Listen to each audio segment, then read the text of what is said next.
Pensaste que nunca podrías ese pecado dejar.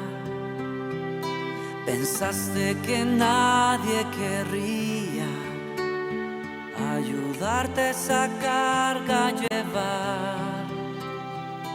Pero siempre he querido en tu vida trabajar. Pero siempre he deseado que conozcas mi verdad. Mi yugo es fácil y ligera mi carga.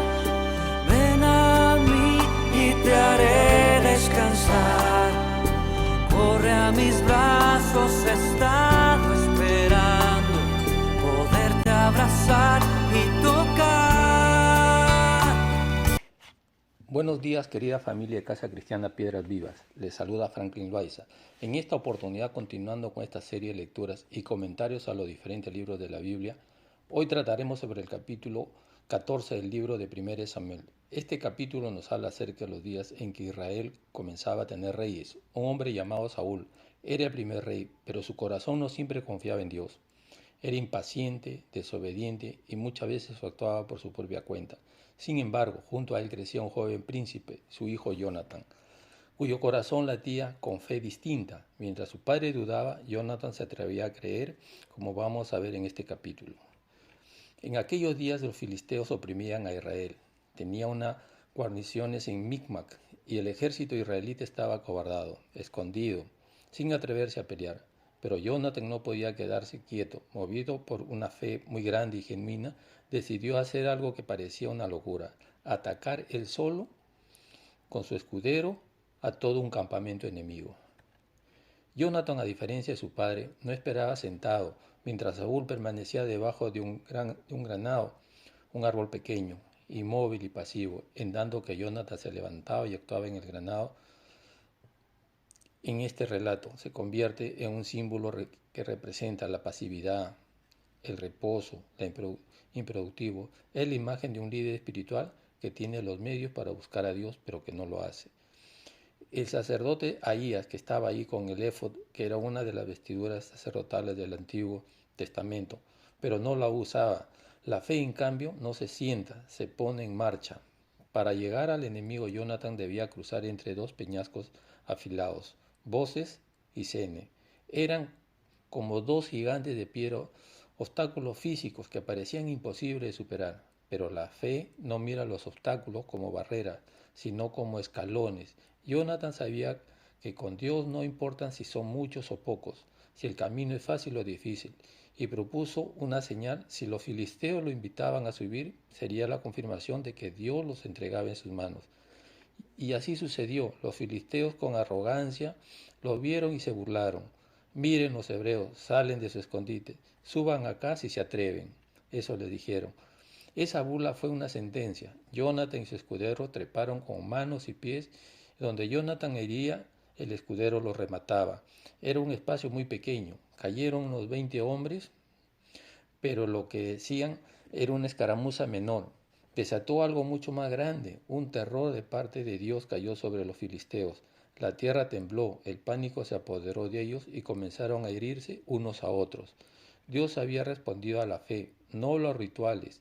Mientras tanto, Saúl desde lejos veía el desorden y quería consultar a Dios, pero en lugar de esperar, en su confusión ordenó traer el arca del pacto y luego la detuvo. Quería respuestas, pero no sabía esperarlas. Su inestabilidad espiritual contrastaba con la certeza y la fe de Jonatán.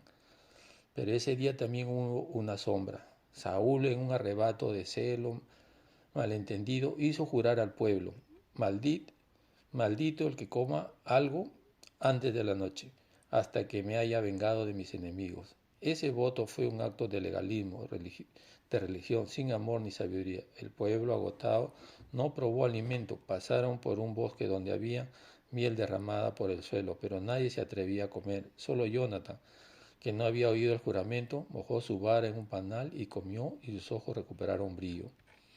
La miel En este relato de la Biblia es un símbolo poderoso, representa la gracia de Dios, el alimento espiritual que está disponible, pero que muchos no lo toman por temor o por tradición. El voto de Saúl había privado al pueblo de lo que Dios les ofrecía gratuitamente. Cuando Jonatán supo lo que había hecho su padre, dijo con tristeza: mi padre ha traído confusión al pueblo. ¿No ven cómo me he fortalecido con solo un poco de miel? ¿Cuánto más habríamos hecho si el pueblo hubiera comido? Esa noche el hambre llevó al pueblo a pecar. Comieron carne con sangre, algo prohibido por Dios. Saúl corrigió el error y edificó un altar, pero su liderazgo espiritual había sido debilitado. Luego quiso seguir persiguiendo a los filisteos, pero esta vez cuando consultó a Dios no hubo respuesta de parte de Dios. El silencio de Dios reveló algo. Había pecado en el campamento. Echaron suertes y la suerte cayó sobre Jonatán. Saúl, atado a su propio voto, declaró: Jonatán morirás. Pero entonces el pueblo intervino diciendo: ¿ha de morir Jonatán, el que ha dado esta gran victoria a Israel? No, vive el Señor, que no caerá ni un cabello de su cabeza, porque hoy ha actuado con Dios. Y así fue, el pueblo liberó a Jonatán de la muerte. Fue un momento en que la autoridad moral del pueblo corrigió el error del rey. Desde una perspectiva más profunda, Jonatán representa al hombre espiritual, aquel que actúa con fe, no por recursos humanos. Es el creyente que, aunque en minoría, se atreve a avanzar porque sabe que la victoria no depende del número, sino de Dios. Saúl, en cambio, representa al hombre natural, gobernado en la esfera espiritual, religioso, pero sin vida, celoso, pero sin sabiduría. En este relato, la miel sería la gracia gratuita de parte de Dios, disponible para todos, pero que muchos no toman por temor o por tradición religiosa. Y por otro lado, la defensa de Jonatán por parte del pueblo sería como una imagen del cuerpo de Cristo, protegiendo a un miembro valioso de la iglesia, incluso cuando la autoridad establecida dicta una sentencia injusta. Al final del capítulo vemos un resumen de las victorias de Saúl. A pesar de sus fallas, Dios lo usó para liberar a Israel.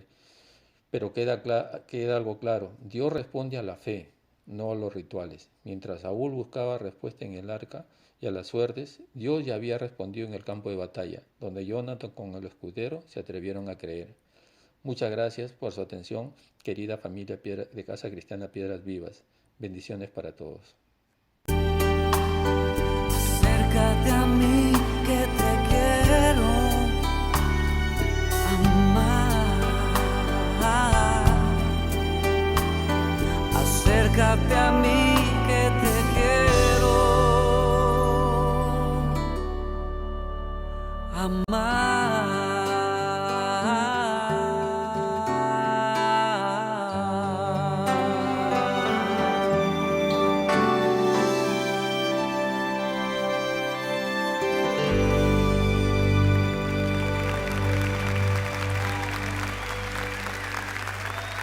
Ese fue un canto el Señor cantándonos a nosotros.